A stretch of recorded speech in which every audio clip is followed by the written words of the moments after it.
Welcome back to another story on Infidelity Tales Lab. Before we begin, tell us, where in the world are you watching from? Now, let's dive into today's story. Chapter 1. The Golden Years. James Escobar stood at the floor-to-ceiling windows of his corner office on the 42nd floor, watching the Manhattan skyline glitter in the late afternoon sun. At 38, he commanded one of the most successful investment portfolios on Wall Street, managing over $2 billion for Ross Capital Management. His track record was flawless, 15 years without a single losing quarter. Mr. Escobar, his assistant, Joyce Maxwell, appeared at the doorway. The quarterly reports are ready for your review. James turned from the window, his sharp gray eyes scanning the documents. The numbers told the same story they had for years: exponential growth, satisfied clients, and profits that made Ernest Ross one of the wealthiest men in New York. Under James's management, the firm had grown from a modest $50 million operation to a financial powerhouse. Joyce, schedule the client presentations for next week. Make sure Ernest and John are both available. James had learned early in his career that transparency bred trust, and trust bred loyalty. Every quarter, he personally presented results to their top-tier clients, explaining not just what happened, but why. The irony wasn't lost on him that he'd met his wife, Angelica, at one of these very presentations 7 years ago. She'd been fresh out of Harvard Business School, working as an analyst for a pension fund. Her questions were sharp, her insights astute, and her smile had completely derailed his usually flawless presentation.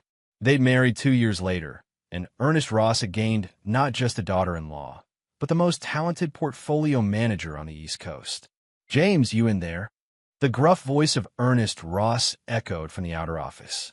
At 65, Ernest was a bear of a man with silver hair and a permanent scowl. He'd built Ross Capital from nothing, starting as a small-time broker in Brooklyn before moving to Manhattan in the 80s. "Always working, Dad," James replied, using the term Ernest had insisted upon since the wedding. It had never felt natural. Ernest's weathered face appeared in the doorway, his expression unreadable. "Good. The Ross family doesn't raise quitters." He stepped into the office, closing the door behind him, an unusual gesture that immediately put James on alert. "Is everything all right?" "The third quarter numbers are exceptional. We're tracking for our best year yet." "That's exactly what I wanted to discuss." Ernest settled into the leather chair across from James's desk. 15 years is a hell of a run, son. You've made a lot of people very wealthy." Something in Ernest's tone made James's instincts prickle. In 15 years of working together, Ernest had never been one for small talk or sentiment. "I appreciate that, but I hope you're not thinking about retirement. We're just hitting our stride." Ernest's laugh was dry, humorless. "Oh, I'm not going anywhere, but I've been thinking about succession planning. John's finally ready to step up."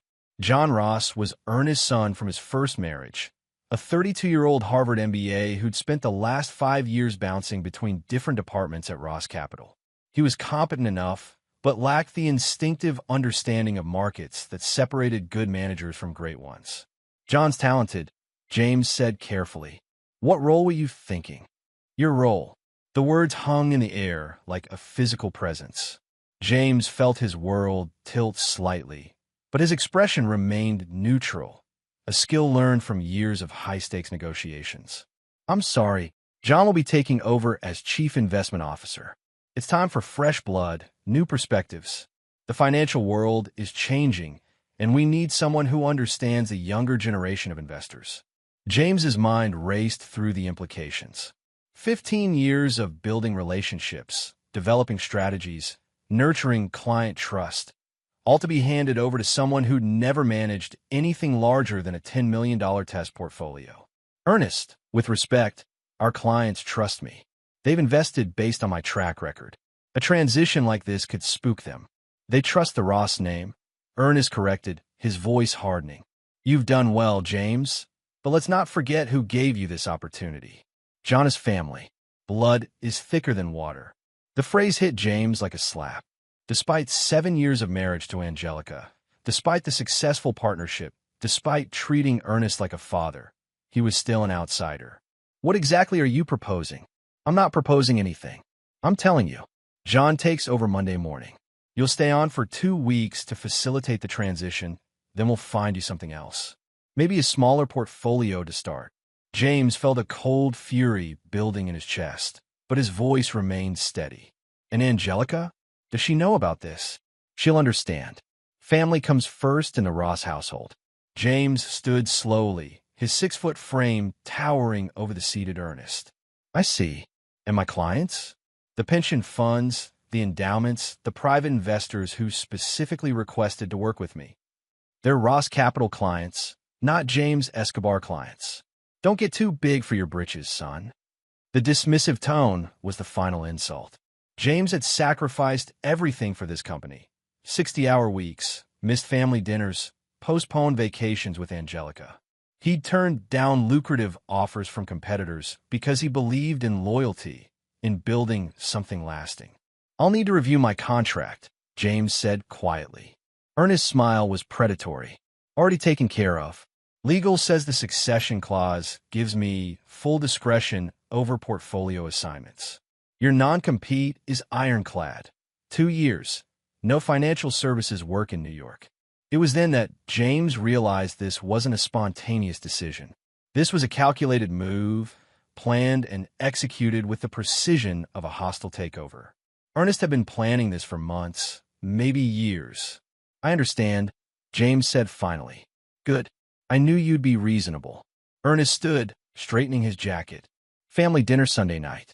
Angelica's making that lasagna you like. We'll celebrate John's promotion then.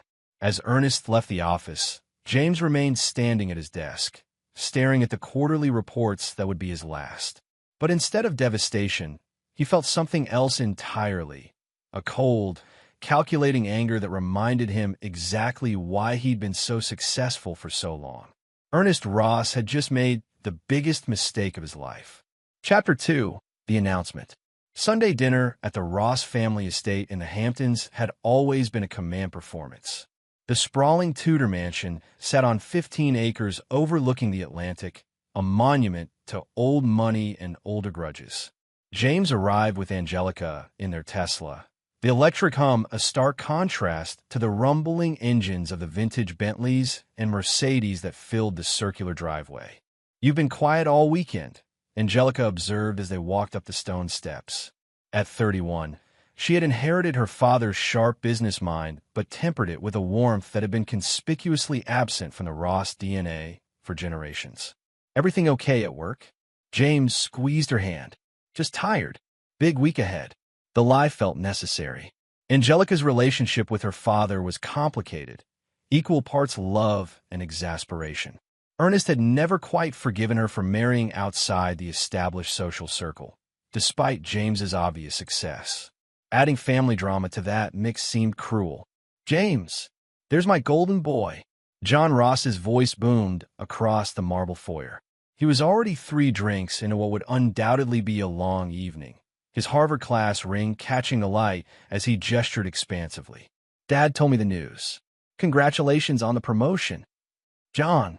James accepted the younger man's handshake, noting the slight tremor that spoke to either nerves or alcohol. Congratulations to you as well. The dining room was a study in understated wealth. A mahogany table that seated 12, crystal that had been in the Ross family for 3 generations, and oil paintings of ancestors who'd made their fortunes in less regulated times. Ernest presided at the head of the table like a feudal lord, while his current wife, Maxine, played the perfect hostess. Maxine Ross was wife number 3, a former model turned society maven who'd married Ernest 5 years earlier.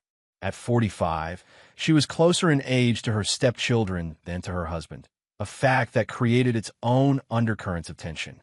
She was beautiful, calculating, and utterly devoted to maintaining her position in New York society. So, Maxine began as the staff served the first course. Ernest tells me we're having some exciting changes at the office.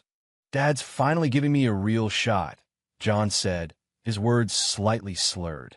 Time to show what the next generation can do. Angelica looked between her father and husband, sensing undercurrents she couldn't quite identify. What kind of changes? Ernest cleared his throat. John will be taking over as chief investment officer, effective immediately. James has done wonderful work, but it's time for fresh perspectives. The silence that followed was deafening. Angelica's fork stopped halfway to her mouth, her dark eyes widening as the implications sank in. You're replacing James? Her voice was carefully controlled, but James could see the storm building behind her composed facade. I'm promoting family, Ernest corrected. James will transition to a new role. There are plenty of opportunities at Ross Capital. What new role? Angelica's question was directed at her father, but her eyes were on James. We're still working out the details, James replied smoothly. He'd spent the weekend deciding how to handle this moment, and he'd concluded that patience was his best weapon. Let Ernest reveal his true nature without prompting. I don't understand, Angelica continued.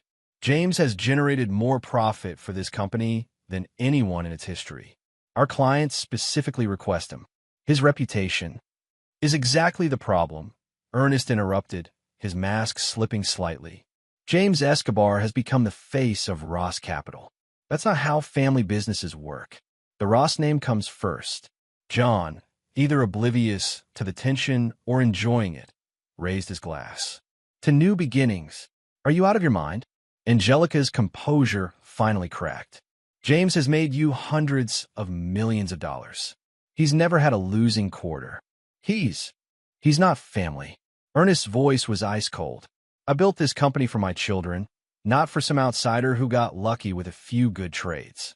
The insult hung in the air like poison gas. James felt Angelica's hand find his under the table, her grip tight with suppressed fury. That's enough, she said quietly. We're leaving. Sit down, Angelica. Ernest's command carried the weight of 31 years of paternal authority. This is business, not personal. Business. Angelica stood, her chair scraping against the hardwood floor. You're destroying a man's career out of petty jealousy and calling it business? I'm protecting my family's legacy, Ernest shot back. Something you'd understand if you hadn't been so blinded by pretty words and false promises. James felt something snap inside him. Not anger, but clarity. For 7 years, he'd tried to earn Ernest's respect, to prove himself worthy of the Ross name. But respect couldn't be earned from someone incapable of giving it. Angelica, James said quietly, it's all right. She turned to him, her eyes blazing. It's not all right. This is insane.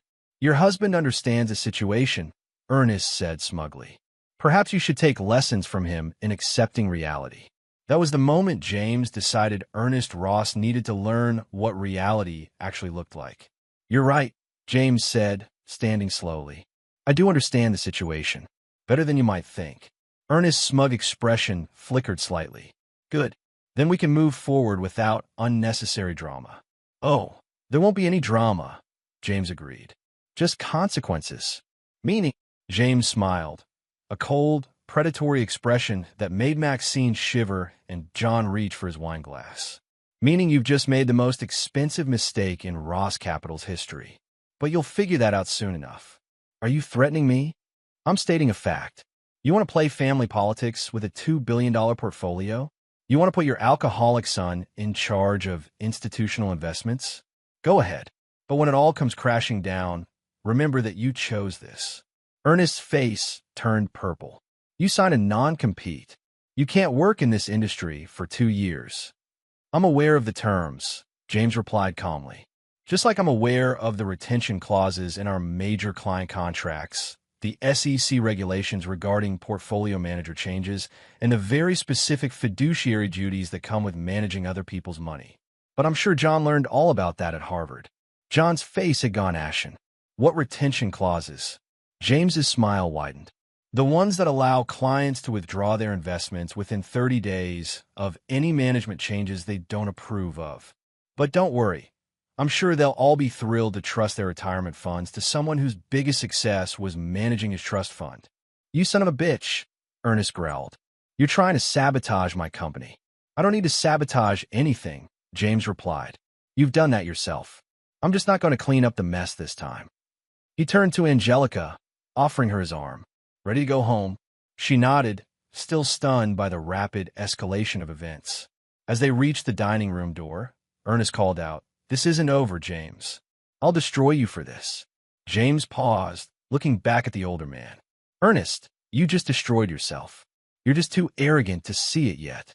The drive home was silent until they reached the city. Then Angelica finally spoke. What retention clauses? James glanced at her, his expression unreadable.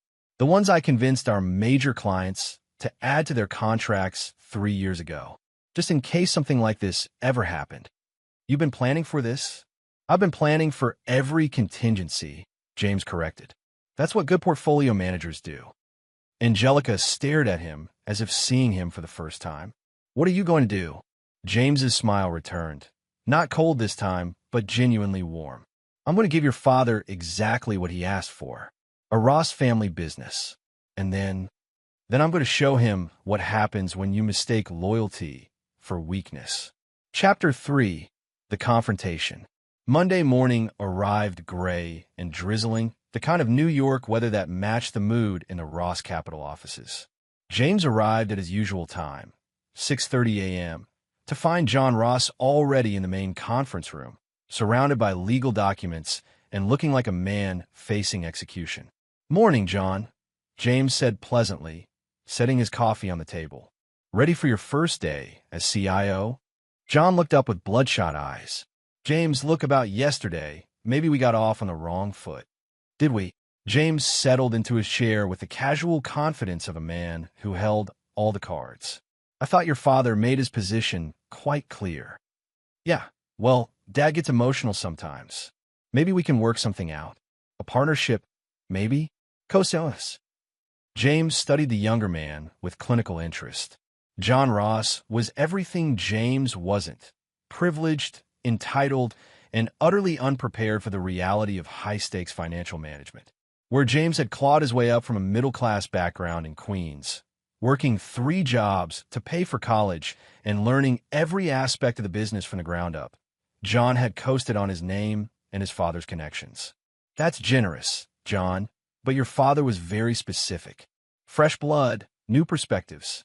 The next generation of leadership. Christ, James, half our clients don't even know who I am. The Pemberton Pension Fund, the university endowments, the sovereign wealth funds, they all specifically contracted for your management. Which brings us to an interesting legal question, James replied, pulling out a thick folder. Tell me, what do you know about fiduciary responsibility? John's face went pale.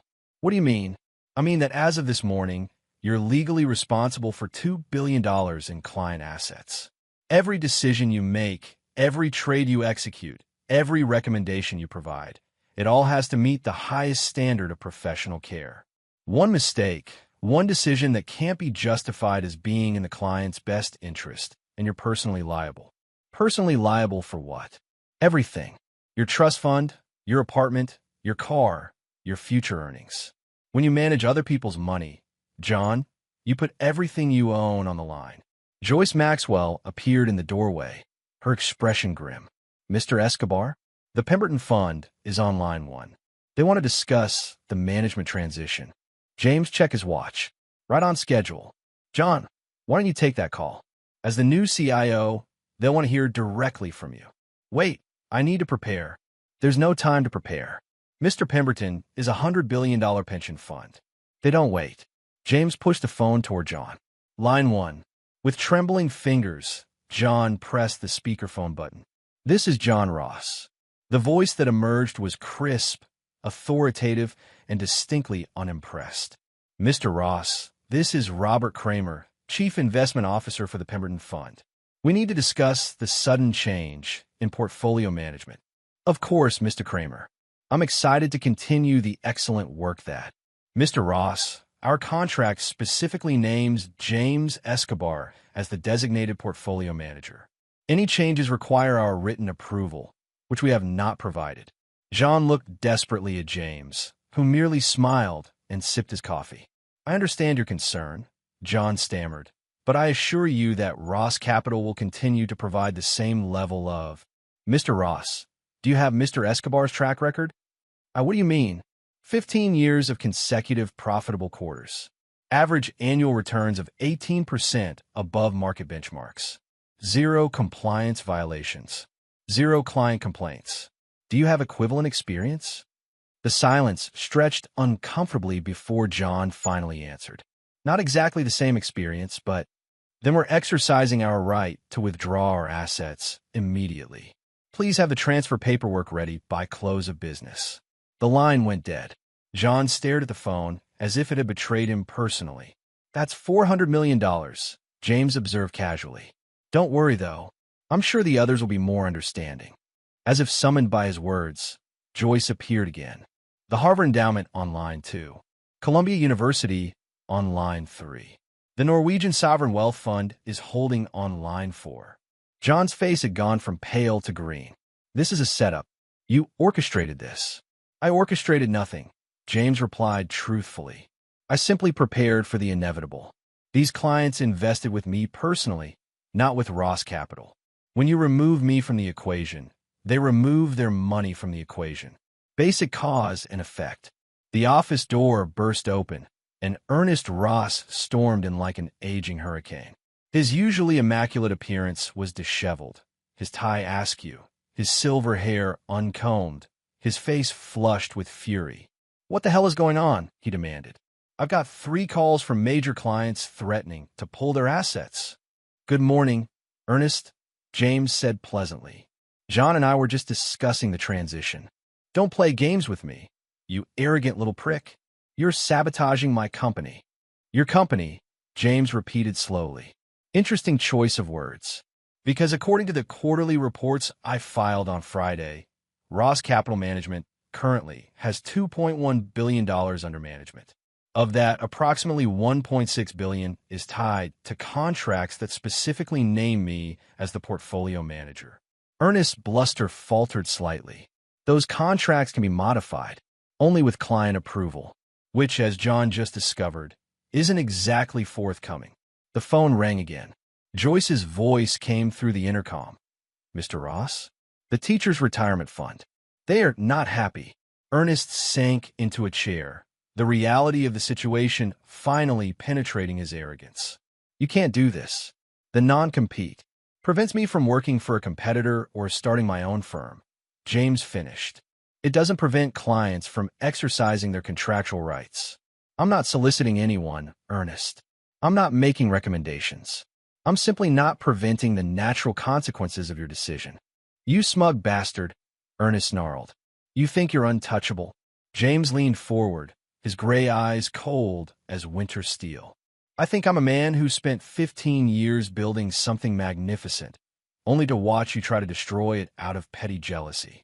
I think I'm someone who earned every dollar of success through hard work and intelligence, while you've spent your life believing that accident of birth makes you superior to everyone else. I made you. I gave you everything. You gave me an opportunity, James corrected. I made everything else myself.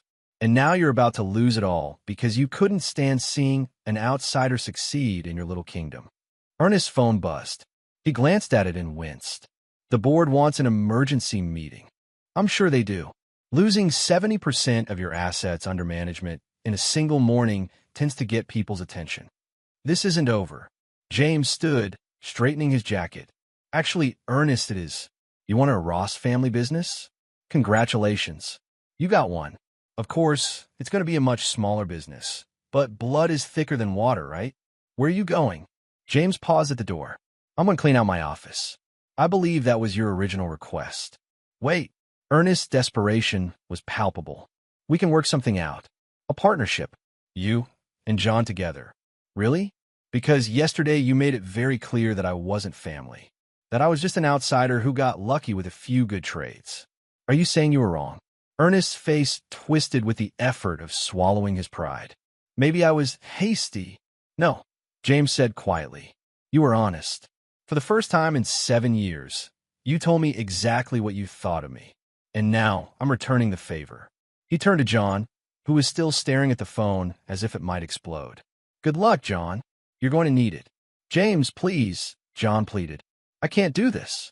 Then you shouldn't have agreed to replace me. As James walked toward his office, he could hear Ernest's voice rising behind him, the sound of a man watching his empire crumble in real time. By the time James finished packing his personal items, the office was in chaos. Phones ringing constantly, junior analysts running between offices with printouts, and the sound of Ernest Ross screaming at anyone within earshot. James paused at Joyce's desk on his way out. "Joyce, it's been a pleasure working with you." She looked up from her computer, where she was tracking the exodus of clients in real time. "Mr. Escobar, for what it's worth, I think they're making a terrible mistake." "No," James replied with a smile that was both sad and satisfied. "They're getting exactly what they deserve." As he walked out of Ross Capital Management for the last time, James's phone buzzed with a text message from an unknown number. "We need to talk. Robert Kramer, Pemberton Fund." James deleted the message without reading it twice.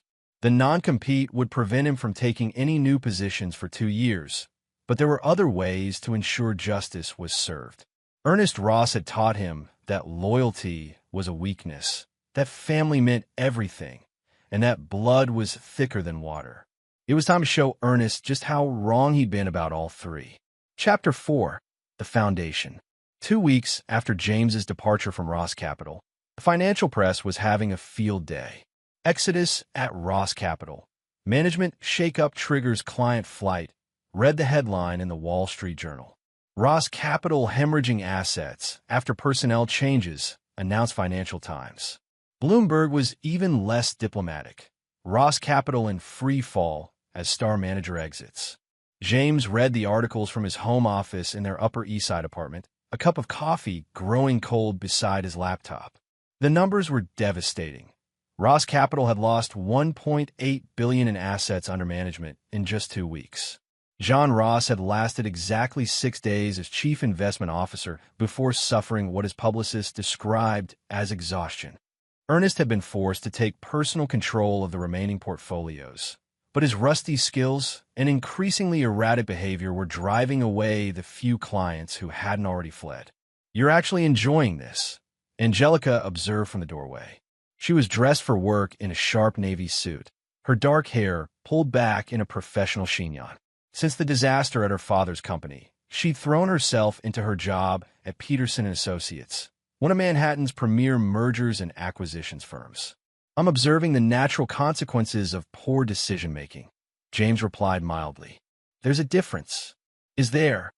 She settled into the chair across from his desk, studying his face with the intensity she usually reserved for contract negotiations. "You orchestrated this entire collapse. I did nothing illegal, unethical, or even particularly clever. I simply prepared for contingencies and allowed events to unfold naturally." "That's not what I mean, and you know it." Angelica leaned forward, her expression serious. "James, I've known you for 7 years. I've seen you handle crises, market crashes, difficult clients, regulatory investigations. You're always calm, always in control, always 3 steps ahead of everyone else. This wasn't just preparation. This was warfare." James saved his document and closed the laptop, giving her his full attention. "Would you prefer I had rolled over and accepted your father's decision? Let him destroy my career and reputation while pretending it was for the good of the family? I would prefer my husband not orchestrate the destruction of my father's company out of revenge." "Your father destroyed his own company out of arrogance," James corrected. "I just didn't prevent it." They stared at each other across the desk, 7 years of marriage and partnership suddenly feeling fragile. Angelica had been caught in the middle from the beginning, loving both her husband and her father, understanding both perspectives but unable to reconcile them. "Tell me something," James said quietly. "When your father announced he was replacing me with John, what was your first thought?" "Honest answer." Angelica was quiet for a long moment. "That he was making a terrible mistake." "And your second thought?" "That you wouldn't let him get away with it." James nodded slowly. "Then you knew me better than your father did." Ernest Ross spent 7 years thinking I was a grateful son-in-law who would accept whatever scraps he threw my way. He never bothered to learn who I actually am. "And who are you exactly?" The question hung between them like a challenge. James stood and walked to the window, looking out at Central Park where early autumn was painting the leaves in shades of gold and crimson. "I'm the son of Maria and Carlos Escobar," he said finally. "My father worked 3 jobs to support our family: security guard at night, construction during the day, and weekend maintenance at an office building in Queens. My mother cleaned houses for wealthy families in Manhattan, taking the subway at 5 in the morning so she could have their breakfast ready when they woke up. Angelica knew these basic facts about his background, but she'd never heard him talk about his childhood with such raw honesty. When I was 12, James continued, my father got injured on a construction site, fell from scaffolding, and broke his back. The contractor fought the workers' compensation claim, said it was Dad's fault for not following safety protocols. The medical bills destroyed us. We lost our house, had to move in with my aunt in a one-bedroom apartment in Queens. James, I'm not finished. His voice was quiet but firm. My mother took on extra houses to pay for Dad's physical therapy. I got a job delivering newspapers before school, working in a grocery store after school, anything to help. And you know what I learned during those years? Angelica waited. I learned that fairness is a luxury only wealthy people can afford. I learned that hard work and loyalty mean nothing if you don't have power to back them up. And I learned that when powerful people decide to destroy you, your only choice is to destroy them first. He turned from the window, his gray eyes intense. Your father thought he could discard me like a used tissue because I didn't have the right last name. He thought my gratitude would keep me compliant, that my love for you would make me accept his decision quietly. He was wrong about everything. So this is about more than just the job. This is about respect, James said simply.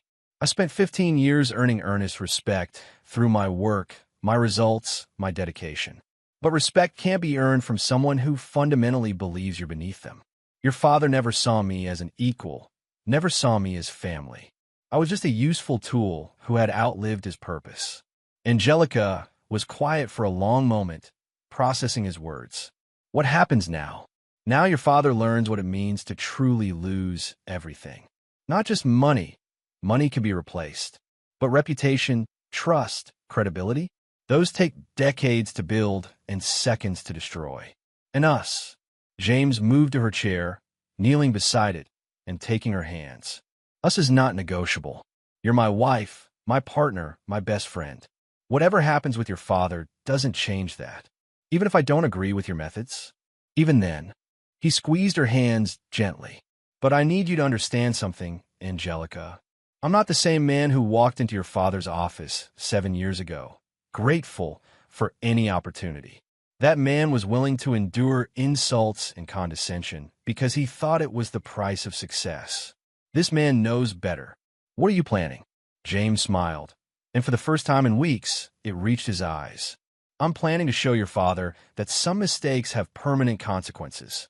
Before Angelica could respond, James's phone rang. The caller ID showed a number he didn't recognize, but something about it seemed familiar. James Escobar.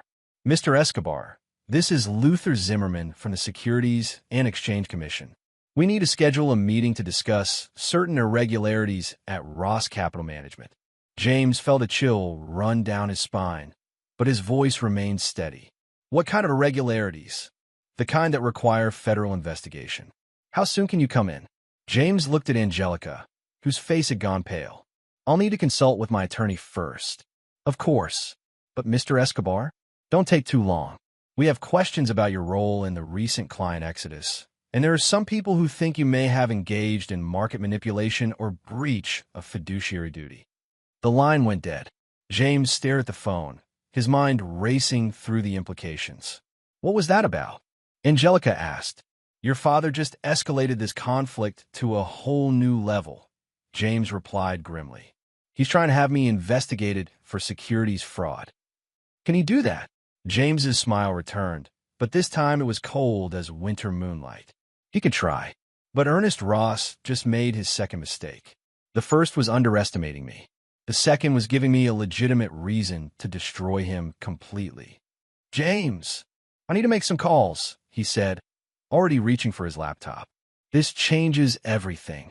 As Angelica watched her husband transform from contemplative to predatory, she realized that the quiet, controlled man she'd married had always been capable of this level of focused ruthlessness. She'd just never seen him with a worthy opponent before. The real war was just beginning. Chapter 5. The Investigation. The offices of Whitman Cobb and Associates occupied 3 floors of a midtown Manhattan tower, and partner Douglas McCarty's corner office commanded a view of both the Hudson River and the organized chaos that was New York's legal district. At 58, McCarty was one of the city's most respected securities attorneys, a former federal prosecutor who'd made his reputation dismantling white-collar criminals before switching sides to defend them. "Let me make sure I understand this correctly," McCarty said, reviewing the documents James had provided. "Your former father-in-law terminated your employment, installed his unqualified son as your replacement, and when their clients exercised their contractual right to withdraw their assets, he reported you to the SEC for market manipulation." "That's an accurate summary," James replied. He sat across from McCarty's desk with the relaxed posture of a man who'd prepared for this eventuality years in advance. "And you're telling me you took no action to encourage these client departures?" "I took no action whatsoever. I followed the terms of my non-compete agreement to the letter. I haven't contacted a single client, made any recommendations, or provided any advice regarding their investments." McCarty leaned back in his leather chair, a slight smile playing at the corners of his mouth. "James, I've been practicing securities law for 30 years. I've seen every dirty trick, every gray area maneuver, every creative interpretation of fiduciary duty. What you did was absolutely brilliant. I'm not sure I follow. You didn't need to contact the clients directly. You'd already structured their contracts to protect them, and yourself, from exactly this scenario. When Ernest Ross removed you as portfolio manager, he triggered automatic withdrawal clauses that you'd negotiated years earlier. The clients aren't fleeing because you told them to. They're fleeing because their contracts require them to. The retention clauses were standard risk management," James said carefully. "Many institutional investors prefer name manager provisions." "Bullshit," McCarty said cheerfully. "You were planning for this exact scenario. The question is, can the SEC prove it?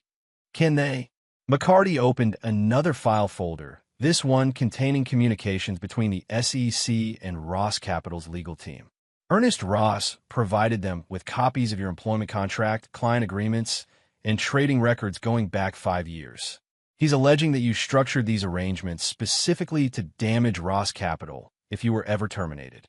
That would be difficult to prove, since the arrangements benefited both the clients and the firm." "Exactly. The retention clauses protected client interests by ensuring continuity of management. The withdrawal provisions gave them flexibility to respond to changes they didn't approve of. From a legal perspective, you were doing your job. From a practical perspective," McCarty's smile widened, "you were building the perfect revenge mechanism." James remained silent, his expression neutral. "The SEC is going to interview you next week," McCarty continued. "They're particularly interested in your communications with clients over the past month, any advance warning you might have given about management changes, and whether you violated your non-compete agreement." "I haven't violated anything." "I know, which is what makes this so beautiful. Ernest Ross is essentially asking the federal government to investigate his own incompetence." McCarty closed the files and fixed James with a direct stare. "But there's something else going on here, isn't there? This feels personal." "It is personal." "Care to elaborate?" James was quiet for a moment, choosing his words carefully. "Ernest Ross built his company on the premise that family loyalty trumps everything else. Competence, performance, ethics, none of that matters as much as blood relations. He spent 30 years surrounding himself with people who share that philosophy. And now he's discovering the limitations of that approach. He's discovering that the rest of the world doesn't share his values. Institutional investors don't care about family dynasties. They care about returns, risk management, and fiduciary responsibility. When Ernest removed me and installed John, he was telling his clients that family connections matter more than their financial security." McCarty nodded slowly. They didn't appreciate the message. They responded exactly as any rational investor would respond when a fund manager prioritizes nepotism over performance. "So what's your endgame here?" "The SEC investigation will likely be dropped within a month once they realize there's no evidence of wrongdoing. Ross Capital will eventually stabilize, probably at a much smaller size. Ernest learns his lesson Maybe brings you back, maybe doesn't. Where does this end? James's expression hardened. It ends when Ernest Ross understands that some people can't be discarded without consequences. It ends when he realizes that loyalty is a two-way street. It ends when he pays a price that actually matters. And what price would that be? Everything. McCarty studied his client with professional interest. In 30 years of practice, he'd represented politicians, CEOs, hedge fund managers, and tech billionaires. He'd seen ego, greed, and revenge in every conceivable form. But there was something different about James Escobar, a cold, calculating patience that suggested this confrontation was far from over. James, I need to ask you directly. Are you planning to do anything that might constitute securities fraud, market manipulation, or breach of fiduciary duty? No. Are you planning any actions that might be considered illegal or unethical? Define unethical. McCarty's eyebrows rose. That's not a reassuring answer. I'm not planning to break any laws, James clarified. But I am planning to ensure that Ernest Ross experiences the full consequences of his decisions. Some of those consequences might be uncomfortable. I strongly advise you to stay within legal boundaries. I intend to. The law is actually quite useful for what I have in mind. Before McCarty could respond, his assistant's voice came through the intercom. Mr. McCarty? There's a Robert Kramer here to see Mr. Escobar. Says it's urgent. James and McCarty exchanged glances. Kramer was the CIO of the Pemberton Fund, one of the first clients to withdraw from Ross Capital. Send him in, McCarty said. Robert Kramer was a compact man in his 60s with silver hair and the bearing of someone accustomed to managing vast sums of money. He entered the office with the efficient stride of a man who valued time above all else. Mr. Escobar, he said without preamble, we need to discuss your future. Mr. Kramer, I appreciate the interest, but my non-compete agreement prevents you from working for a competitor or starting your own firm for 2 years. I'm aware of the terms. Kramer settled into the chair beside James. I'm not here to offer you a job. Then why are you here? To propose a partnership. Pemberton Fund manages pension assets for over 2 million teachers, firefighters, police officers, and public employees. We need sophisticated investment management, but we also need managers who understand fiduciary responsibility. Managers who put client interests first. James remained silent, waiting for the proposition. We're prepared to make you a consulting partner, Kramer continued. You wouldn't be managing assets directly, so the non-compete wouldn't apply. You'd be advising on strategy, risk management, and due diligence. In exchange, we pay you a base fee plus a percentage of returns above benchmark.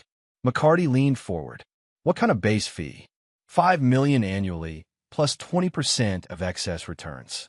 For reference, excess returns on our current portfolio run about $40 million per year. The offer was staggering, potentially $15 million annually for part-time consulting work. It was also a clear message to the financial community that institutional investors valued James's expertise far more than Ernest Ross had realized. That's generous, James said carefully, but I need to understand the scope of the work. Strategy consulting, portfolio analysis, due diligence on investment managers. Kramer's smile was slight but meaningful. We might also need advice on withdrawing assets from underperforming funds. The implication was clear. Pemberton Fund was preparing to systematically withdraw investments from any firm that demonstrated poor management or questionable ethics. Given their size and influence, other institutional investors would likely follow their lead. I'll need to review this with my attorney, James said. Of course. But Mr. Escobar, I want you to understand something. What happened at Ross Capital is being watched closely by everyone in our industry. The way Ernest Ross treated you, the priorities he demonstrated, the incompetence he revealed, it's made a lot of people very nervous about their own managers. Meaning there's about to be a significant consolidation in our industry. Institutional investors are going to become much more selective about who they trust with their assets. Firms that prioritize nepotism over competence, that treat talented managers poorly, that demonstrate questionable judgment, they're going to find themselves without clients very quickly. After Kramer left, McCarty and James sat in silence for several minutes. Well, McCarty said finally, that changes the dynamic considerably. How so? You've just become the most powerful unemployed person on Wall Street. If Pemberton Fund is offering you that kind of package, other institutional investors will follow. You'll have influence over hundreds of billions in assets. James nodded slowly. And Ernest Ross is about to discover that destroying my career was the worst business decision he's ever made. James, McCarty said seriously, you need to be very careful here. The line between legitimate business competition and personal vendetta can be thin. Don't cross it. I want you to cross it, James replied. Ernest is going to destroy himself. I'm just going to make sure everyone has a front row seat. Chapter 6, The Unraveling. 3 months after James's departure from Ross Capital, the company's quarterly board meeting convened in the mahogany-paneled conference room that had once symbolized Ernest Ross's dominance over New York's financial elite. Now it felt more like a war room under siege. The board members, 5 of Manhattan's most prominent business leaders, sat around the polished table with expressions ranging from concern to barely concealed panic. Assets under management had plummeted from $2.1 billion to $400 million. The firm's reputation was in tatters. And Ernest Ross, at the head of the table, looked like a man who'd aged a decade in 3 months. Let's dispense with pleasantries, said Philip Byers, the board's chairman and managing partner of a major law firm. Ernest, your company is hemorrhaging money, clients, and credibility. We need to discuss immediate action. Ernest's bloodshot eyes swept the table, searching for allies he no longer had. The market's been volatile. We're experiencing temporary challenges. Temporary, interrupted Diane Hoover, CEO of a major insurance company. You've lost 80% of your client base. The SEC investigation may be closed, but the damage to your reputation is permanent. Our own due diligence team is recommending we withdraw our pension fund from your management. You're overreacting, Ernest insisted, but his voice lacked conviction. We're rebuilding with quality clients, focused management. Ernest, said Clark Walter, a real estate magnate who'd known Ernest for 20 years, you need to face reality. James Escobar was the foundation of this company's success. When you removed him, you removed the primary reason clients chose Ross Capital. John is perfectly capable. John is in rehab, Philip Byers stated flatly. For the second time in 3 months. Your son couldn't handle the pressure of managing a lemonade stand, much less institutional investments. The silence that followed was deafening. Ernest's face reddened, but for once, he seemed to have no response. We've received several inquiries, continued Byers, about the possibility of selling Ross Capital's remaining assets to larger management firms. Given the current situation, it might be the most responsible course of action. Sell. Ernest's voice cracked. This is my company. My life's work. Your life's work is currently worth about 10 cents on the dollar, Diane observed coldly. And it's declining daily. As if summoned by the mention of declining value, Joyce Maxwell appeared in the doorway. She'd remained at Ross Capital throughout the chaos, partly out of loyalty and partly because few companies were hiring assistants from a firm under federal investigation. Mr. Ross. Her voice was carefully neutral. There's a delegation here to see you. What kind of delegation? Representatives from the Teachers' Retirement Fund, the Police Pension Alliance, and the Municipal Workers Union. They're requesting an immediate meeting. Ernest exchanged glances with the board members. The 3 organizations represented the last significant institutional clients still with Ross Capital, accounting for nearly $200 million of the firm's remaining $400 million in assets. Send them in, Philip Byers said when Ernest seemed incapable of responding. The delegation that entered was led by Wendy McCullough, the formidable chief investment officer for the Teachers' Retirement Fund. A former Marine turned financial manager, she had a reputation for protecting her members' interests with ruthless efficiency. Gentlemen, she began without preamble, we're here to inform you that our 3 organizations will be withdrawing our assets from Ross Capital Management effective immediately. Ernest lurched to his feet. Wendy, you can't be serious. We've managed your assets for over a decade, which is exactly why this decision is so painful, she interrupted. But we can no longer trust Ross Capital to prioritize our members' financial security over family politics. What are you talking about? Wendy opened a folder and placed several documents on the table. 3 months ago, you fired the most successful portfolio manager in your firm's history and replaced him with your unqualified son. That decision has cost our members approximately $40 million in lost returns. The market has been challenging for everyone. The market has been fine for competent managers, Wendy stated. Our consultants have analyzed the performance of firms using similar strategies to what James Escobar employed at Ross Capital. They're averaging 12% returns this quarter. You're averaging negative 3%. Clark Walter leaned forward to examine the documents. These are comparative performance analyses conducted by our independent consultants, confirmed Wendy. They clearly demonstrate that Ross Capital's underperformance correlates directly with Mr. Escobar's departure and your son's management decisions. Ernest's face was now purple with rage and humiliation. You're basing financial decisions on office gossip. We're basing financial decisions on mathematical analysis and fiduciary responsibility, Wendy corrected. Our members are teachers, firefighters, and public workers who depend on their pension funds for retirement security. We cannot allow personal vendettas to jeopardize their futures. Personal vendettas? Mr. Ross, everyone in our industry knows why you fired James Escobar. It wasn't performance-based. It wasn't strategic. It was family politics, pure and simple. You prioritized your son's career over your client's financial interests. Ernest opened his mouth to argue, but Wendy wasn't finished. Furthermore, we've received detailed analyses from Pemberton Fund's new consulting partner regarding Ross Capital's risk management practices. The report identifies several concerning trends that suggest fundamental problems with your current approach. What consulting partner? Asked Philip Byers. James Escobar, Wendy replied simply. He's been retained by Pemberton Fund to evaluate institutional investment managers.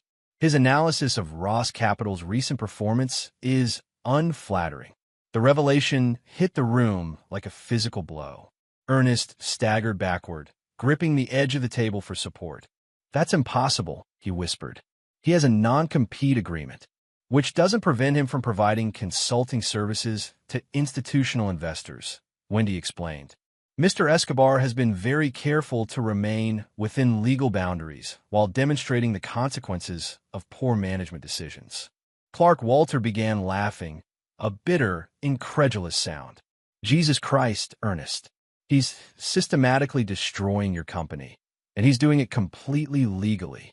The withdrawal process will be completed within 30 days, Wendy announced. We're sorry it's come to this, but our fiduciary duty is clear. After the delegation left, the board members sat in stunned silence. The loss of the 3 pension funds would reduce Ross Capital's assets under management to approximately $200 million, barely enough to keep the lights on. We need to discuss immediate liquidation, Philip Byers said finally. No, Ernest said quietly. There has to be another way. Ernest, face reality. Your company is finished. James Escobar has turned the entire institutional investment community against you. Every client you lose makes the next departure easier. It's a death spiral. Then I'll rebuild. Start over. Prove him wrong. Diane Hoover shook her head sadly. With what? You have no credible portfolio managers, no institutional relationships, and a reputation that's toxic throughout the industry. Even if you could attract new capital, who would trust you to manage it? Ernest Ross sat down heavily, the weight of his situation finally breaking through his denial. For the first time in his adult life, he was facing complete and utter defeat. There is one option, Clark Walter said slowly. You could approach James directly. Apologize. Offer him partnership. Try to salvage something from this disaster. Never, Ernest snarled. I'll burn this company to the ground before I grovel to that arrogant prick. Then you'll get your wish, Philip replied. Because that's exactly what's happening. As the board members filed out of the conference room, Ernest remained seated at the table, staring at the documents Wendy McCullough had left behind. The performance analyses were damning, but what truly crushed his spirit was the realization that James Escobar had orchestrated this entire collapse without breaking a single law or regulation. He'd been outplayed by a man he considered inferior, outwitted by someone he dismissed as a grateful employee. And the most humiliating part was that James had never lied to him. He'd warned Ernest explicitly that removing him would have consequences. He'd predicted exactly what would happen. Ernest Ross had simply been too arrogant to listen. Chapter 7. The Final Gambit. 6 months after his departure from Ross Capital, James Escobar sat in his home office reviewing the latest quarterly reports from his consulting clients. The Pemberton Fund's portfolio had grown by $180 million under his strategic guidance. The Teachers' Retirement Fund had achieved record returns. The Norwegian Sovereign Wealth Fund had formally requested his advisory services for their North American investments. His consulting fees for the quarter exceeded $12 million. Across town, Ross Capital Management was preparing for bankruptcy proceedings. "You're actually going to enjoy this," Angelica observed from the doorway. She was holding a cup of coffee and the morning edition of the Financial Times, whose headline read, "Ross Capital Collapse, a case study in management failure." "I'm going to find it satisfying," James corrected, saving his document. "There's a difference." "Is there?" "Because you've been planning this endgame for months." James leaned back in his chair, studying his wife's expression. Their relationship had weathered the storm of his conflict with her father, but not without casualties. Angelica had been forced to choose between supporting her husband's methodical destruction of her father's company or maintaining family loyalty. She'd chosen James, but the cost had been significant. "Your father destroyed his own company," James said gently. "I just didn't prevent it by systematically turning every major institutional investor against him, by providing honest, professional analysis of his management decisions. When pension funds ask me to evaluate investment managers, I give them accurate information. If that information reflects poorly on Ross Capital, that's Ernest's fault, not mine." Angelica settled into the chair across from his desk. "The bankruptcy filing will be public next week." "I know. He'll lose everything. The company, the Hamptons house, most of his personal assets." "I know. James, he's my father." James reached across the desk and took her hand. "And he made a series of choices that led to this outcome. I didn't force him to fire me. I didn't force him to install John as CIO. I didn't force him to prioritize family politics over client interests. Every consequence he's facing is the direct result of his own decisions. But you could stop it. Even now, you could probably save Ross Capital if you wanted to." "Could I? And should I?" The question hung between them like a challenge. After 6 months of watching her father's empire crumble, Angelica was struggling with the morality of James's approach. What would that teach him? James continued, "That he can discard people without consequences? That loyalty is meaningless? That talent and dedication are less important than family connections? It would teach him mercy, forgiveness." "No," James said firmly. "It would teach him that other people will always clean up his mistakes. Ernest Ross has spent his entire life believing that his actions don't have permanent consequences. It's time he learned otherwise." Before Angelica could respond, James's phone rang. The caller ID showed a familiar number that made his blood run cold. Ernest Ross. James hadn't spoken to his former father-in-law since their confrontation 6 months earlier. He considered letting the call go to voicemail, but something made him answer. "Ernest, James." The voice on the other end was barely recognizable. Hoarse, defeated, stripped of the arrogance that had once defined Ernest Ross. "I need to see you.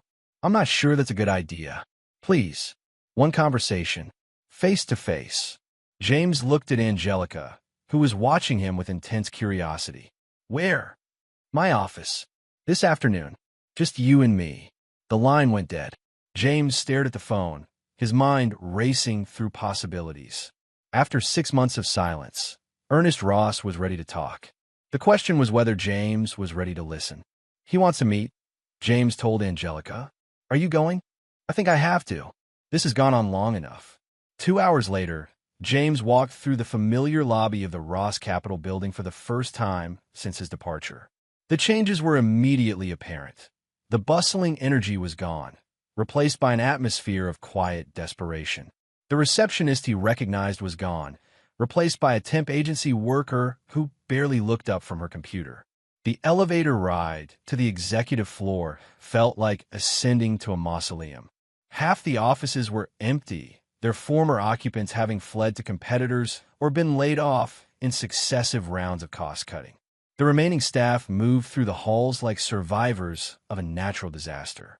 Ernest's office door was open, and James could see his former father-in-law sitting behind his desk, staring out at the Manhattan skyline. At 65, Ernest looked 20 years older, his hair completely white, his face gaunt, his expensive suit hanging loosely on a frame that had lost considerable weight. "Hello, Ernest." Ernest turned slowly, his eyes focusing on James with visible effort. "Thank you for coming. You said you wanted to talk. Sit down, please." James remained standing. "I think I'll stay here." Ernest nodded as if he'd expected this response. "I suppose I deserve that. You deserve a lot of things." "James, I need you to understand something. When I fired you, when I brought John in to replace you, I thought I was protecting my family's legacy. I know what you thought. I was wrong." The admission seemed to cost Ernest tremendous effort. About everything. About John, about family loyalty, about what this company really needed. "I was wrong about you." James remained silent, waiting.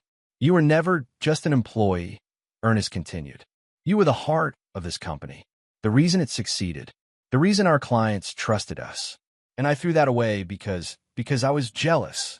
Jealous of your talent, your success, the respect you earned. I built this company from nothing, James, but you made it great. And instead of being grateful, I resented you for it." Ernest stood slowly, moving to the window where James had once planned his days. "I lost everything," he said quietly. "The company, the clients, the reputation I spent 30 years building. My son is in rehab again. My wife is talking about divorce. The bankruptcy filing will be public next week. I know you know." Ernest turned to face James directly. "I know you orchestrated all of it. I did nothing illegal or unethical. No, you did something much more devastating. You did exactly what you said you would do. You gave me what I asked for, a Ross family business. And you let me discover what that was really worth." James felt no satisfaction in Ernest's admission, only a kind of weary completion. "What do you want from me, Ernest?" "I want to offer you the company." The words hit James like a physical blow. "What?" "Ross Capital Management. What's left of it. The name, the remaining assets, the infrastructure. I'm prepared to sign over controlling interest to you." "Why would you do that?" "Because it's the only way any of this means anything. If the company dies with me, then 30 years of work disappears. But if you take it over, if you rebuild it, maybe something survives." James stared at the older man, searching for the catch, the hidden manipulation. But Ernest's desperation seemed genuine. "And what would you get in return?" "The satisfaction of knowing I made one right decision before it was too late." "No," James said quietly. "What would you really get?" Ernest's facade cracked slightly. "A chance that my daughter might forgive me. A hope that my grandson might inherit something other than bankruptcy and shame." There it was, the real motivation. Even in defeat, Ernest Ross was trying to manipulate the situation to his advantage. "You're still trying to use family loyalty to get what you want," James observed. "Yes," Ernest admitted, "because it's the only thing I have left." James walked to the window, looking out at the city where he'd built his reputation and destroyed Ernest's. After 6 months of systematic revenge, he felt empty rather than triumphant. "I'll consider your offer," he said finally. "James, I'll consider it. But understand something, Ernest. If I take over Ross Capital, it won't be your company anymore. It won't be a family business. It'll be a meritocracy where talent matters more than bloodline, where loyalty is earned rather than demanded. Understand, do you? Because there won't be a place for John in my company. There won't be special treatment for family members. There won't be nepotism or preferential treatment based on last names." Ernest nodded slowly. "I understand. Then we'll talk again next week." after the bankruptcy filing is complete. As James walked toward the door, Ernest called out one last time. James? For what it's worth. I'm sorry. James paused without turning around. You're not sorry for what you did, Ernest. You're sorry it didn't work. The silence that followed was answer enough. Chapter 8. The Reckoning. The bankruptcy proceedings for Ross Capital Management were held in a sterile federal courthouse in Lower Manhattan, the kind of place where American dreams went to die officially. James arrived early, taking a seat in the gallery, where he could observe without being noticed. He wasn't a creditor or debtor, just a witness to the final chapter of Ernest Ross's empire. The courtroom slowly filled with lawyers, creditors, and financial journalists. Ernest sat at the defendant's table with his attorney, looking like a man attending his own funeral. His once commanding presence had been reduced to a shell of defeated arrogance. Judge Lee Jacobs, a sharp-eyed woman in her 50s, called the proceedings to order with the efficient brutality that bankruptcy court demanded. We're here today to address the petition for Chapter 11 reorganization filed by Ross Capital Management, she announced. Mr. Ross, you may proceed. Ernest's attorney, a tired-looking man who clearly wished he were anywhere else, began the litany of financial failure. Assets worth $200 million against debts of $180 million. Operational losses of $15 million per quarter. No viable path to profitability without major restructuring. Your Honor, the attorney continued, my client requests court approval for the sale of Ross Capital's remaining assets to Escobar Capital Management, a newly formed investment firm. James felt every eye in the courtroom turned toward him. He'd filed the incorporation papers for Escobar Capital Management the previous week, along with the paperwork necessary to acquire Ross Capital's assets. The irony wasn't lost on anyone present. Mr. Escobar, Judge Jacobs said, please approach the bench.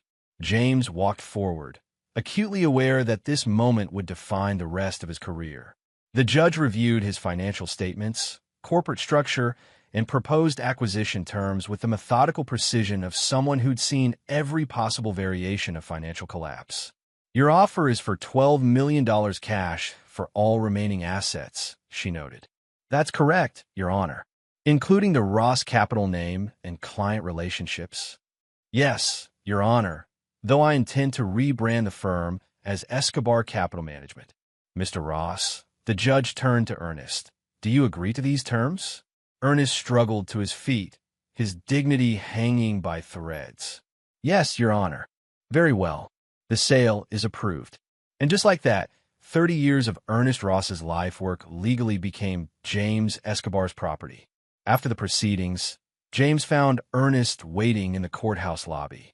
The older man looked lost, like a tourist in a foreign country where he didn't speak the language.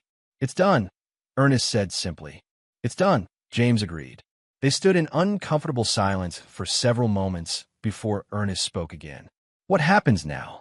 Now you retire, James replied. You take your remaining personal assets, move to Florida or Arizona, and disappear from the financial world forever.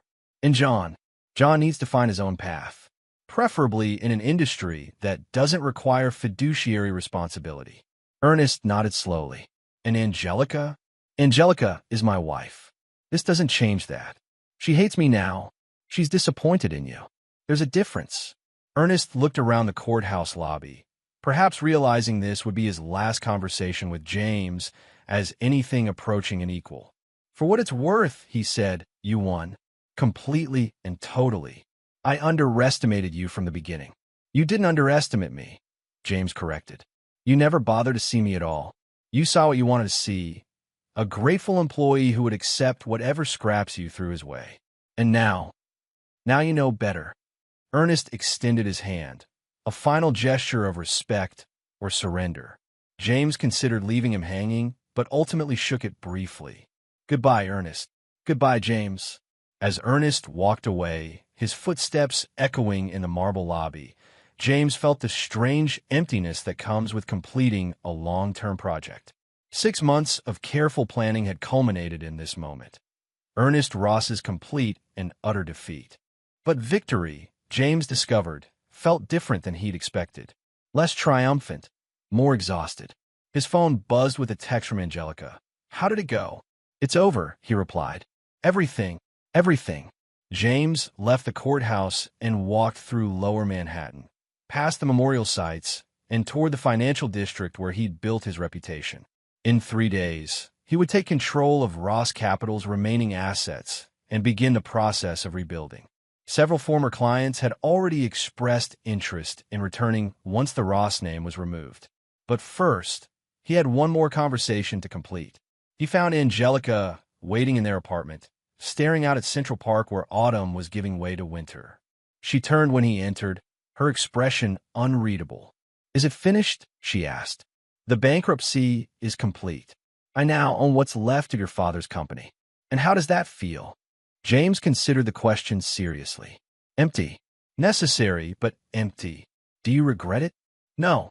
Your father needed to learn that actions have consequences. But I don't feel good about it." Angelica moved to the window, pressing her palm against the cold glass. "He called me this afternoon, and he wanted me to know that he understands now what you are, what he lost when he fired you. Too little, too late. Maybe. But James, I need you to understand something too." She turned to face him, her dark eyes serious. "What you did over the past 6 months, it was brilliant, ruthless, and completely justified. But it also showed me a side of you I'd never seen before." "What side?" "The side that's capable of destroying someone completely and feeling nothing about it." James felt a chill that had nothing to do with the weather. "Are you saying you're afraid of me?" "I'm saying I'm afraid of what you might become if you let that side take control. My father created an enemy when he fired you. I don't want to see you become the kind of person who creates enemies out of everyone who disappoints you. That's not who I am, isn't it?" "James, you spent 6 months systematically destroying my father's life. You isolated him, humiliated him, bankrupted him, and then bought his company for pennies on the dollar. You did it all legally, professionally, and without a moment's hesitation. He earned every bit of it." "Maybe he did. But what happens the next time someone crosses you? What happens when an employee disappoints you, or a client questions your judgment, or a competitor tries to steal your business? Do you destroy them too?" The question hung between them like an accusation. James realized that in his focus on defeating Ernest Ross, he'd never considered what victory might cost him personally. "I did what I had to do," he said finally. "I know, and I supported you because you were right. But James, don't let winning this war change you into someone I can't recognize." James pulled her into his arms, feeling the fragility of their relationship for the first time in their marriage. "I won't," he promised. "This was about justice, not revenge. Ernest Ross taught me that loyalty means nothing if you don't have the power to defend it. I'll never be that vulnerable again, but I won't become him either. Promise me." "I promise." But as they stood together in their apartment, watching the last light fade from the autumn sky, James wondered if some transformations were irreversible. He'd set out to teach Ernest Ross a lesson about respect and consequences. The question was whether he'd learned something about himself in the process, something that couldn't be unlearned. Chapter 9: New Foundations.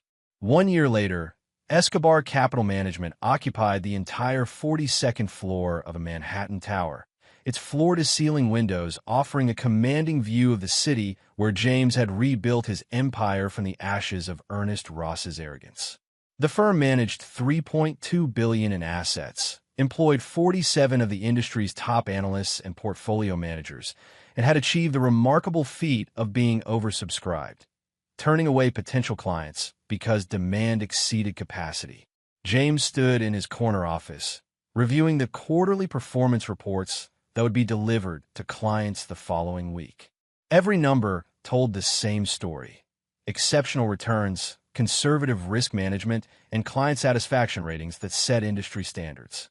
"Mr. Escobar," Joyce Maxwell's voice came through the intercom. She'd followed James from Ross Capital, along with most of the senior staff who'd recognized which side of the conflict held the future. "The Harvard Endowment is here for their quarterly review. Send them in." The delegation that entered represented $53 billion in assets and Harvard University's commitment to long-term financial stability. Dr. Patricia Haas, the endowment's chief investment officer, led a team of analysts and trustees who'd entrusted Escobar Capital with $800 million, their largest single investment outside of Harvard Management Company itself. James, Dr. Haas said warmly, settling into the conference table that dominated half his office. I have to say, these preliminary numbers are extraordinary. 22% returns year to date, added her deputy, Thomas Chun. That's nearly double our benchmark expectations. James distributed bound copies of the detailed performance analysis he'd prepared. The returns are gratifying, but I want to walk you through the risk parameters as well. Strong performance means nothing if it's achieved through excessive risk-taking. For the next hour, James presented a comprehensive analysis of every investment decision, market assumption, and risk calculation that had driven their portfolio's success. It was the kind of transparency that had built his reputation. Clients didn't just see results, they understood exactly how those results were achieved. This is why we chose Escobar Capital, Dr. Haas said as the presentation concluded. Not just the performance, but the philosophy. You treat our assets like they belong to your own family. Because they do, James replied simply. Every dollar you invest represents a student's education, a professor's research, a breakthrough that might change the world. That responsibility drives every decision we make. After the Harvard delegation left, James returned to his desk to find a message from his assistant. Your 3 p.m. appointment is here. He'd blocked the time for a meeting, but hadn't specified the nature or attendee. Curious, he walked to the reception area to find a familiar figure waiting in one of the leather chairs. John Ross had aged considerably in the year since his father's bankruptcy. The boyish arrogance was gone, replaced by something approaching humility. He'd lost weight. His expensive clothes had been replaced by an off-the-rack suit, and his hands showed the slight tremor of someone still fighting addiction. Hello, James. John. James gestured toward his office. Let's talk privately. Once the door closed, John seemed to struggle with where to begin. I wanted to thank you, he said finally. For what? For buying Dad's company instead of letting it die completely. For keeping some of the staff employed. John paused, gathering his courage. For not destroying me personally when you had every reason to. James leaned back in his chair, studying Ernest's son with clinical interest. You destroyed yourself, John. I didn't need to help. I know, but you could have made it worse. Blacklisted me from the industry entirely. Made sure I never worked in finance again. Is that what you want? To work in finance again? John's laugh was bitter. God, no. I was never cut out for this world. I only tried because Dad expected it. Because I thought it was my birthright. So what are you doing now? Teaching. High school mathematics in Brooklyn. The pay is terrible, the hours are long, and most of my students think I'm an idiot. John's smile was genuine for the first time James could remember. I love it. You're teaching high school. Turns out I'm pretty good at explaining complex concepts to people who don't want to learn them, which, considering my experience with institutional investors, makes perfect sense. Despite himself, James felt a flicker of respect for the man sitting across from him. How's your father handling your career change? Dad doesn't speak to me anymore. Says I'm wasting my education, embarrassing the family name. John shrugged. But there's no family name anymore, is there? You made sure of that. Your father made sure of that when he prioritized family politics over fiduciary responsibility. I know. And James, I need you to know that I understand why you did what you did. Dad treated you terribly. He dismissed your talent, disrespected your contributions, and tried to throw you away like garbage. You had every right to defend yourself. James remained silent, waiting to see where this conversation was leading. But I also need you to understand something else, John continued. My father isn't evil. He's just broken. He built his identity around being the patriarch of a financial dynasty. And when you proved that bloodline meant less than talent, it shattered everything he believed about himself. And you think that excuses his behavior? No, but it explains it. Dad spent his whole life believing that family loyalty was the highest virtue, that taking care of your own people mattered more than anything else. When he fired you and hired me, he thought he was protecting his family's future. He was protecting his ego. Maybe. Probably. But James, I've spent the last year thinking about what happened, and I've realized something. You and Dad are more alike than either of you wants to admit. James's expression hardened. Explain.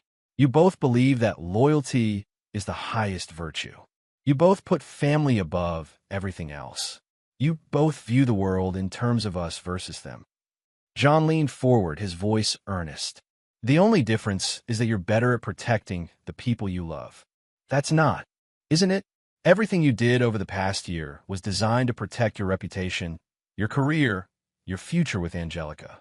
You identified Dad as a threat to your family's security, and you eliminated that threat completely. James felt uncomfortable with the comparison, but he couldn't entirely dismiss it. The difference, he said carefully, is that I never betrayed anyone's trust. I never prioritized personal relationships over professional responsibility. No, you just made sure that anyone who crossed you paid a price they'd never forget. The accusation hung in the air between them. James realized that John Ross, the failed heir, the recovering addict, the high school math teacher, had identified something about him that he'd never fully acknowledged. What do you want from me, John? Nothing. I just wanted you to know that I understand what happened, why it happened, and that I don't blame you for it. But I also wanted to ask you something, which is, what kind of man do you want to be going forward? The kind who builds something great, or the kind who destroys anyone who threatens him? Before James could respond, John stood and moved toward the door. For what it's worth, he said, pausing at the threshold, I think you're a good man who did what he had to do. But good men can become dangerous when they convince themselves that destruction is the same thing as justice. After John left, James sat alone in his office, staring out at the Manhattan skyline, where other ambitious men were building their own empires and plotting their own revenge. The conversation had unsettled him in ways he couldn't fully articulate. His phone buzzed with a text from Angelica. Dinner tonight? I have news. Good news or bad news? He replied. Life-changing news. James smiled despite his philosophical discomfort. Whatever John Ross thought about his character, whatever questions he might have about his own motivations, one thing remained constant: his love for Angelica and their shared future. He spent the rest of the afternoon reviewing investment strategies and client portfolios, but his mind kept returning to John's question. That evening, Angelica was waiting in their apartment with champagne and an expression he'd never seen before. Nervous excitement mixed with pure joy. What's the news? He asked, pulling her into his arms. We're going to have a baby. The words hit him like lightning, instantly recontextualizing everything in his life. His empire, his success, his victory over Ernest Ross. Suddenly none of it mattered compared to the miracle of new life. Are you sure? I'm sure. 12 weeks. James picked her up and spun her around their living room, both of them laughing with the giddy happiness of people whose lives had just changed forever. As they celebrated with champagne, sparkling cider for Angelica, James felt the weight of responsibility settling over him like a warm blanket. He was going to be a father. He was going to be responsible for shaping another human being's understanding of the world. James, Angelica said as they sat together on their couch, I want our child to know their grandfather. The statement stopped him cold. Ernest, he's the only grandfather our baby will have. Your parents are gone, and despite everything that's happened, he's still my father.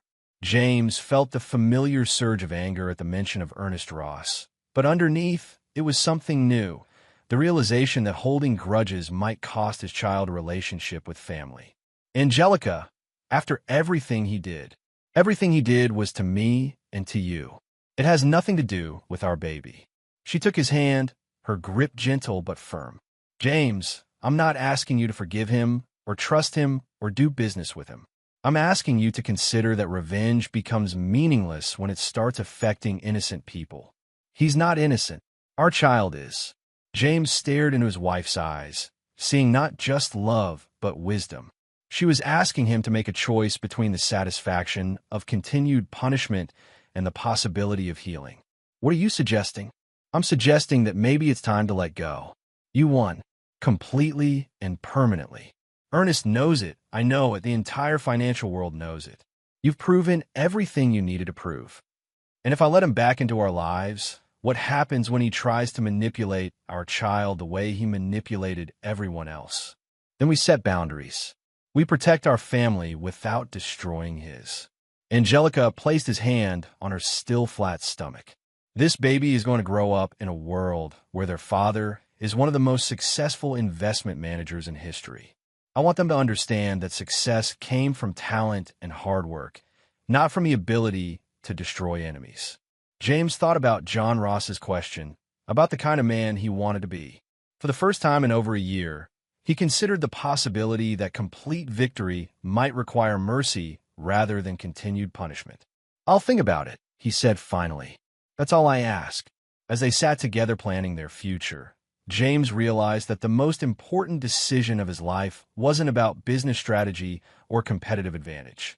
It was about the kind of father he wanted to be, the kind of legacy he wanted to leave, and the kind of world he wanted to create for his child.